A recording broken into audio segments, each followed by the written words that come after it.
يا صباح الفل والياسمين على اجمل متابعين، عاملين ايه؟ يا رب دايما تكونوا بخير. تعالوا بقى استعدوا بقى كده وفضلوا نفسكم عشان هاخدكم معايا فسحه حلوه وان شاء الله هتعجبكم وهفسحكم وانتوا قاعدين في بيوتكم. تعالوا كده، اول حاجه احنا نزلنا طبعا ومسكنا في اول الطريق كده كان في ماكدونالدز، قلنا نفطر لان احنا كنا نازلين الساعه 7 او 6:30، لا 7، وفطرنا ماكدونالدز. فطرت بماكدونالدز. وفتحت الابليكيشن بتاعهم عشان اخد نقاط كده وابقى اخد بقى هدية بقى ساندوتش ايس، اللي هو او ناجتس او اي حاجة يعني. كل ما بتجمعي نقاط بتاخدي حاجات هدية. بس احنا جبت ريب بيت بالجبنه، بجد كان طعمه حلو جدا، وجبت تشيكن مجدو، وجبت هاش براونز، بجد كان طعمه حلو قوي. كانت تجربه حلوه. انا كنت جايباها بسبايسي بس هي ما كانتش سبايسي خالص. انا اول قطمه بس حسيت بشطشطه كده بسيطه، مع كده خلاص ما كانش فيه اي ذره سبايسي في الموضوع. بس عجبني، هو كفطار مشبع جدا. بجد هاش براونيز دي تحفة. انا جربت اعملها مرة في البيت بس ما كانتش احلى حاجة، بس انا هفضل وراها لحد ما اظبطها. انا بحبها جدا من ماكدونالدز. هم مش بينزلوا كاتشب طبعا ولا اي صوصات، بس انا بحب اكل كاتشب مع ماكدونالدز بالذات. وطلبت منهم كاتشب، ادوني كده واحدتين. فرقوا جدا معايا، بجد كان طعمه حلو، كانت تجربة حلوة. و كنا بقى خلصنا ودخلنا بقى كده على ستاربكس، كان جنب الماكدونالدز. بصوا على الطريق انتوا تعرفوا بعدين الماكدونالدز ده كان فين، انتوا تفهموا لوحدكم انا عارفه. والراجل كتب على الكوبايه كده يوسف.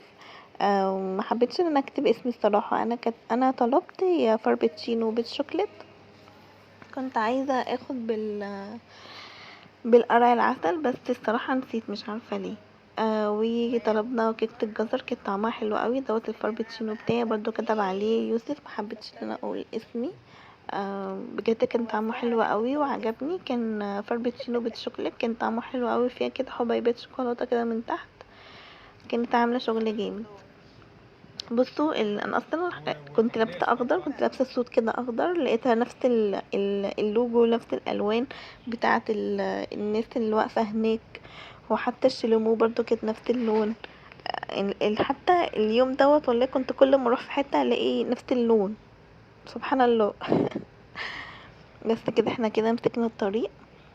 ودعونا بقى ان احنا نوصل بالسلامه. واحنا بصوا دوت اللي هو اسمه ايه يا ربي، نسيت والله. احمد كان قايل لي عليه، بس اللي هو المونورول باين، او القطر اللي هو اللي بيروح لحد ما تروح. بس احنا هنا كده بقى مسكنا الطريق، وكنا مشغلين اغاني وقلنا دعاء السفر علشان نوصل بالسلامة يعني. والواحد اصلا كان محتاج اللي هو يفصل شوية. كنت بسمع انا كويسة بتاعت امال ماهر، بجد الاغنية دي حلوة قوي، اسمعوها وقولوا لي رأيكم في الكومنتات. ما تنسوش بقى تشجعوني وتعملوا لايك كومنت حلو كده منكم. احنا خلاص قربنا نوصل. انا طبعا ما صورتلكمش الطريق كله لان الطريق كبير جدا. كان 5 ساعات وزيادة كمان يعني، عشان كنا ماشيين براحتنا. طبعا اكيد انتوا عرفتوا احنا وصلنا فين. بص، هو انا لسه ببقى قلقانه كده وانا بصور، وببقى خايفه حد مثلا من الناس تقولي انت بتصوري ايه او ما تصوريش او. بصوا انا لسه في البدايه، بس انتوا شجعوني كده في الكومنتات وخلوني كده اتجرأ ان انا اصور واشارككم كل حاجه. اكتبوا لي بقى كومنتات حلوه علشان تشجعوني ان انا اعمل لكم فيديوهات واصور وابقى متحمسه وكده. وانا متحمسه بس في نسبه كسوف على خوف على كده، فاهمين قصدي؟ اكيد انتوا فاهمين قصدي وحاسين بيا. انا والله بحبكم جدا وربنا يخليكم ليا يا رب. اشتركوا بقى في القناه وفعلوا زر الجرس وكومنت حلو منكم، شجعوني انزل فيديوهات. وقولوا لي انتوا عايزيني اعمل فيديوهات ايه وانا هعملها لكم وانزلها لكم. انا برضو لسه عايزه اجيب معدات تصوير، ستاند ورينج لايت وحاجات كده. بس واحده واحده واحنا مع بعض وان شاء الله كل حاجه هتتعدل وهتبقى كويسه. بس انتوا شجعوني.